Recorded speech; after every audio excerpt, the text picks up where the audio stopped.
길었던 겨울에도 끝이 보이기 시작하는데요. 24절기 중 첫 번째 절기 입춘을 맞이했습니다. 이 방송 나갈 때쯤 냉이 없어서 맞아요. 똥이 나겠어요. 아직은 겨울의 흔적들 사이로 서서히 봄이 찾아오고 있는데요. 봄의 문턱에서 가장 먼저 마중 나온 봄나물과 우리 밥상에 빠지지 않는 김치로 입맛 돋우는 밥상을 차린다고 합니다. 아직은 쌀쌀한 날씨, 먼 길 찾아오는 귀한 손님을 위해 미리 몸을 준비하고 녹일 계시네요. 따뜻한 차를 마련하는데요. 오랜만에 만나는 반가운 손님은 누굴까요? 어떤 분이시길래? 오늘 오시는 분은 어떤 분이세요? 제가 여기 한국에 와서 호텔 조리과를 나왔다 그랬잖아요. 그 대학 다닐 때 꿈이 없던 나한테다 꿈을 주신 분이에요. 교수님이세요. 그러니까 열심히 해서 요리 경기도 나가보고 이렇게 힘을 줬어요. 그래서 내가 그때부터 과연 나도 할 수 있겠구나 해서 그때 한식 대첩도 나가고 막 이렇게 많이 그랬거든요. 저한테는 정말 잊지 못할 분이세요. 은사님이 오시는군요. 오늘 허식당을 찾은 손님은 늦은 나이 배움의 길로 들어섰던 허진 대표에게 늘 격려를 아끼지 않았던 스승입니다. 잘 지내셨어요? 나름대로 바쁘게 지냈습니다. 예, 계속해서 페이스북이나 이런 데를 통해서 SNS를 통해서 바쁘게 지내고 있는 거 보고 있고 그리고 또 축하드립니다. 예, 저 명인도 따셨고 고맙습니다. 다 교수님 덕분입니다. 완전 최고예요. 그래도 뭐 아무 생각도 못 하고 살던 건 다 교수님 때문에 내가 이렇게 바빠진 겁니다. 정말 보기 좋습니다. 먼 발치에서도 항상 응원을 보냈던 정혜숙 교수. 그런 스승을 위한 감사의 밥상을 준비했다는데요. 우리 선생님은 여기 한국에서 양식도 가르치시고 한식도 가르치시고 다 하는데 딱 못 드셔보신 북한의 최고의 서민들이 드시는 음식. 그러니까 일반 사람이 먹는 요리도 우리 북한에 대비하면 그게 최고 요리여서 그래서 나는 모든 요리를 다 보셨겠지만 지금 겨울이 이때 최고 서민들이 이때 뭐를 먹고 사는지 이런 거를 교수님한테 한번 보여드리고 싶었어요. 처음 대접해 보시는 거군요. 이맘때면 김장김치가 조금 물린다 싶을 때죠. 적당하게 익은 묵은지를 넣고 김치밥을 해먹는데요. 북한에서는 별미이자 겨울철 주식이 되는 김치밥. 먼저 김치와 돼지고기를 먹기 좋은 크기로 잘라줍니다. 여기까지는 비슷한데. 맛있는 밥을 짓기 위해서는 네. 고기 특유의 냄새를 제거하는 게 중요한데요. 돼지고기는 생강가루에 재웠다가 볶아주면 잡내 없는 김치밥을 만들 수 있습니다. 저도 한국에 와서 김치밥 하는 거 들어봤어요. 근데 보니까 여기는 김치밥이 보통 볶음 형식으로 하시더라고요. 보통 그렇죠. 김치를 잘게 썰어서 후라이팬에 볶다가 밥을 넣어서 뭐 참기름 넣고 뭐 이렇게 볶고 뭐 이렇게 하시는데 우리는 또 거기가 그렇게 안 하고 그러니까 쌀이라는 게 강내쌀 무슨 쌀 막 이렇게 여러 가지를 였다 보니까 그렇게 볶음밥은 안 되고요. 김치를 그냥 들기름에다 볶다가 거기에다가 그냥 쌀을 씻어서 담가놨던 거를 넣어서 같이 밥을 하는 거예요. 그래요? 예, 밥을. 오. 김치밥이 그러면은 김치가 그냥 묵은지 가지고 하는 거잖아요. 그 비율이 굉장히 중요하겠어요. 예, 비율이 중요하죠. 이게 김치가 많이 들어가면 또 너무 짜지고. 네. 여기서는 보니까 보통 김치 양념을 씻어서 버리고 하는데 우리는 그냥 해요. 그냥 돼지고기에서 기름이 나오잖아요. 네, 돼지고기를 볶다 나면 기름이 나오니까 그때 그거를 볶을 때 기름이 나오면 그다음에 거기다 김치를 넣고 대충 볶고서는 거기다 또 쌀을 얹히는 거죠. 예. 밥을 짓는 건데 무쇠 궁금하네요. 솥에 기름을 두르고 마늘과 양파를 먼저 볶다가 달큰한 향이 올라오면 잘게 썬 김치와 돼지고기를 달달 볶아줍니다. 여기까지는 김치볶음밥 만드는 방식과 다르지 않은데요. 이제 볶아진 재료 위에 미리 불려두었던 쌀을 넣고 밥을 안쳐줍니다. 뜸이 제대로 든 김치밥은 아래 깔린 재료와 골고루 섞어주면 끝. 윤기가 좌르르 흐르는 게 눈으로 먹어도 맛있습니다. 근데 맛이 잘 가늠이 안 돼요 지금. 네, 저도요. 김치밥에는 따로 이렇게 양념장이라던가 된장이라던가 이런 거. 아유, 저희네도 있어요. 그 간장, 집간장.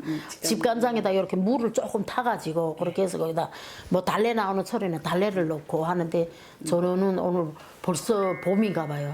시중에 나가 보니까 달래가 있더라고요. 그래서 저는 달래장을 좀 만들어서 같이 이렇게 간장에다 비비는 주로 간장에다 비벼 먹고 그렇게 양념장을 만들어요. 향긋하겠네요 그러면. 네. 묵은 김치와 돼지고기로 맛을 낸 김치밥이 완성됐는데요. 고슬고슬하게 지은 김치밥에 달래장을 넣고 쓱쓱 비비면 그야말로 봄의 향기가 입안 가득 퍼집니다.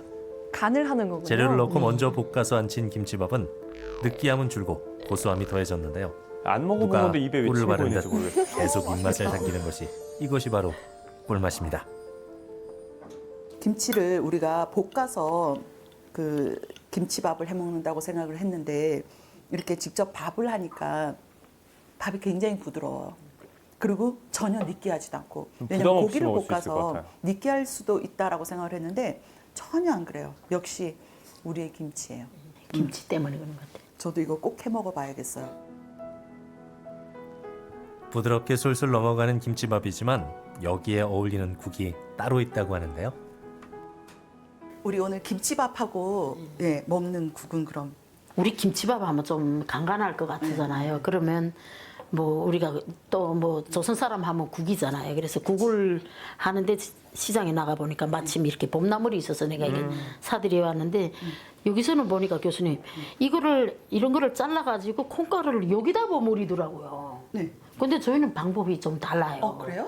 이게 된장이라는 건 원래 좀 그 전통 된장은 많이 짜잖아요. 그래서 된장에다 콩가루를 같이 섞어서 장에다가 조금 이렇게 그래요? 예, 조금 더 뒀다가 얘가 물이 살살 끓으면 네. 딱 먹기 전에 그거를 풀어서 그렇게 해서 간을 맞추는데 여기는 방법이 우리하고 다르더라고요. 이기다가 데쳐놨다가 예, 데쳐놨다가 된장에다 이 콩가루를 풀어서 순서가 좀 섞어놨다가 다르죠, 이게 우리와는. 끓으면 그러네요. 거기다 넣게.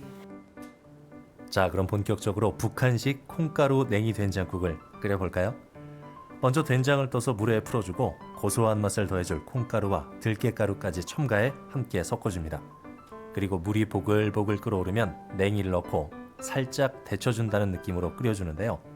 봄을 알리는 전령사, 냉이는 어디에 좋을까요? 이거 악인하고 부은 사람도 냉이 먹으면 좋고 그 강장 작용도 하고 위에도 좋아서 이 냉이는 그 간 해독 작용도 하거든요. 그래서 그런 사람들이 섭취하면 굉장히 좋아요. 그래서 이렇게 짠 음식을 먹을 때 냉이 국을 먹은 게 그러니까 옛날 어른들의 지혜가 정말 놀랍다니까요. 이 어른들이 지혜가 책이네요. 그러니까 교수님 덕분에 건강 상식도 챙겨. 냉이는 너무 오래 삶으면 식감이 떨어지고 물러지기 때문에 살짝만 데쳐줍니다. 그리고 콩가루와 혼합해 만들어둔 된장을 넣고 끓여주는데요. 많은 재료가 들어가지 않았지만 냉이 하나로 깊은 맛이 납니다. 콩가루의 고소한 맛과 향긋한 냉이가 더해져 봄을 입안 가득 머금게 되는데요. 궁금하네요, 맛이. 입추는 지났지만 겨울과 봄의 경계에서 가장 먼저 밥상으로 봄을 만납니다. 역시 봄엔 냉이에요. 냉이는 뭐 된장찌개든 우리가 일반적으로 해 먹을 때 냉이는 어디에 들어가든 너무 맛있어요. 그런데다가 여기에 들깨가루가 있으니까 그 들깨가루의 고소한 맛, 그리고 된장으로 간을 했고, 그죠? 여기에 영양분 또 그대로 다 담겨 있죠. 자연의 영양분이 그대로 담겨 있으니까 요 한 끼 밥상으로도 정말 건강한 밥상이 되지 않을까라는 생각하네요. 궁금하다고 하니까 설명을 다 해주시네요. 먹고 살기 바빠 꿈은 뒷전이었던 때 친절하게. 운명처럼 만난 교수님의 응원과 지지로 요리사의 길에 들어서게 됐는데요. 음식 해보니까 어떠세요? 요리를 쭉 이 횟수로 15년 동안을 이렇게 계속 해오면서 이래 보니까 이게 대한민국 사회는 이렇게 재료들이 좋잖아요. 그죠. 그리고 너무 신선하고 그러니까 별로 이렇게 막 힘을 기울이지 않아도 이렇게 막 좋은 맛이 나오기는 하지만 그래도 난 또 나만의 또 어떻게 하면 좀 더 맛있을까 이런 거를 늘상 머리에다가 가지고 있었죠.